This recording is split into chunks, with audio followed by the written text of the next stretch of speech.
महाराष्ट्राचा राज्यदैवत शिवछत्रपती शिवराय पुण्यश्लोक माता अहिल्यादेवी होळकर यांच्या प्रतिमेला नारळ मुजरा करून आदरणीय व्यासपीठ जय मल्हार धनगर समाज विकास सेवा संस्था देवरुख तालुका संगमेश्वर या संस्थेनं आणि आता संगमेश्वर तालुका समाज बांधवांना आयोजित केलेला आजचा कार्यक्रम आदरणीय व्यासपीठावर उपस्थित धनगरांचा बुलंद आवाज बहुजनांचा कैवारी आदरणीय गोपीचंद पळकर साहेब त्यांच्यासोबत आलेले त्यांचे सर्व सहकारी मित्र संगमेश्वर तालुक्यातून आलेले माझे सर्व समाज बांधव नवनिर्वाचित ग्रामपंचायत सदस्य सरपंच उपसरपंच आणि उपस्थित बंधू आणि भगिनींनो, या ठिकाणी साहेबांचा जो कार्यक्रम फार व्यस्त आहे, मी जादा वेळ न घेता काही गोष्टी मी त्यांच्यासमोर सांगू इच्छितो। साहेब या ठिकाणी केवळ संगमेश्वर तालुक्यात न सांगता सुरुवातीला मी या कोकणाबद्दल थोडंसं आपल्यासमोर बोलेल। मी तुमच्या एका बोलण्यात मान नाही, आपल्याला संपूर्ण आपल्याला आहेच, तरी पण थोडासा केंद्र प्रयत्न करतोय। या कोकणामध्ये जर आपल्या धनगर समाजाची किंवा बहुजन समाजाची स्थिती पाहिली, भौगोलिक स्थिती जर आपण विचार केला तर मुख्य रस्त्यापासून जवळजवळ 4 ते 5 किलोमीटर अंतरापर्यंत आपला समाज राहतो। तिथं अद्यापही शिक्षणाची म्हणावी तेवढी सोय नाही, रस्ता नाही, लाईट नाही, किंवा पिण्याच्या पाण्याची पण सुविधा नाही आहे।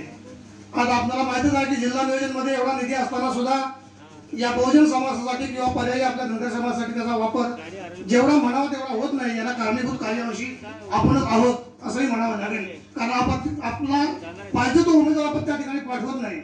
आज आपल्यासारखी व्यक्ती आपल्याला मिळाली, भले आपण पश्चिम महाराष्ट्रातले असाल तरी पण आपण केवळ मी एक धनगरांचा पुत्र आहे आणि धनगरांसाठी किंवा समाज बांधवासाठी लढणारी जे आपण ओळख घेतलं याचं मी या तालुक्याच्या वतीने आणि तुमचं सुरुवातीला अभिनंदन करतो।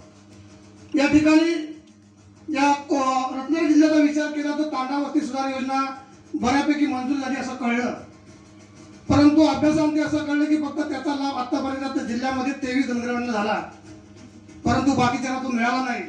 माझ्या माहितीप्रमाणे जशी बौद्ध समाजाला दलित वस्ती सुधार योजना आहे आणि ती ग्रामपंचायत वर्ग असल्यामुळं तो निधी त्यांना प्रत्येक गावाला त्या समाजाला खर्चच करता येतोय, परंतु धनगरांसाठी तसं वेगळं काही व्यासपीठ नाहीये।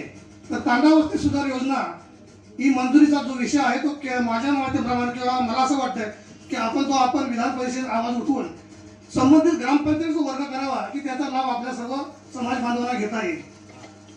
दुसरा विषय आहे की रत्नागिरी जिल्ह्यामध्ये जात पडताळणी असो, जातीचा दाखला असो, 1961 पूर्वीची अट आहे शिक्षणाची, परंतु हा समाज बऱ्यापैकी शिक्षणापासून वंचित आहे, त्याच्यामुळे 61चा दाखला मिळणं फार कठीण जाते। त्याच्यामुळे जातीचे दाखले मिळत नाहीत, जात पडताळणी होत नाही, किंबहुना जे विद्यार्थी एखाद्या शासकीय विश्रामगृहामध्ये किंवा एखाद्या शिक्षण घेत आहेत त्यांना दाखल्याअभावी शिक्षणाची फी मिळत नाही, ही एक खेदाची बाब आहे। त्यानंतर पाहुणे जरी आपल्याला आले तरी काहीतरी मागण्याची आपली पद्धत आहे म्हणून आपल्याला मागतो। या समाज संगमेश्वर तालुका म्हणून ही संघटना 2007 रोजी निर्माण झाली, 2012 रोजी त्याचं काय म्हणतो आपण त्याला रजिस्ट्रेशन झालं। त्यानंतर बऱ्याच ठिकाणी आम्ही मुलांचे कार्यक्रम आयोजित केले, मग ते विद्यार्थी गुणगौरव सोहळा असू दे, समाज मेळावा असू दे, परंतु इतर समाजाचे हॉल आम्हाला भाड्याने घ्यायची पाळी आली आणि मग हा संघटनेने विचार करून आपलं कुठेतरी स्वतःचं एखादं समाज भवन असावं, जागा असावी, म्हणून या समोरच्या ठिकाणी आपण 6 गुंठ जागा घेतली। 6 गुंठ जागा आहे। कोयना भूकंपामधून त्याला निधी उपलब्ध होता, परंतु तो निधी काही आपल्याला पुरत नाहीये। बरंचसं काम आता जवळजवळ 80% काम झालं, 20% काम अपुरं आहे। तर आपण देखील समाज नेते आहात, विधान परिषदेचे आमदार आहात, मी आपल्याला पत्र देणारच आहे, थोडीशी मदत करून एवढं आमच्या समाज बांधवांना उपलब्ध करावं एवढं मी बोलतो, इथंच थांबतो। पुन्हा एकदा सगळ्या समाज बांधवांचा आभार व्यक्त करतो। जय हिंद, जय महाराष्ट्र।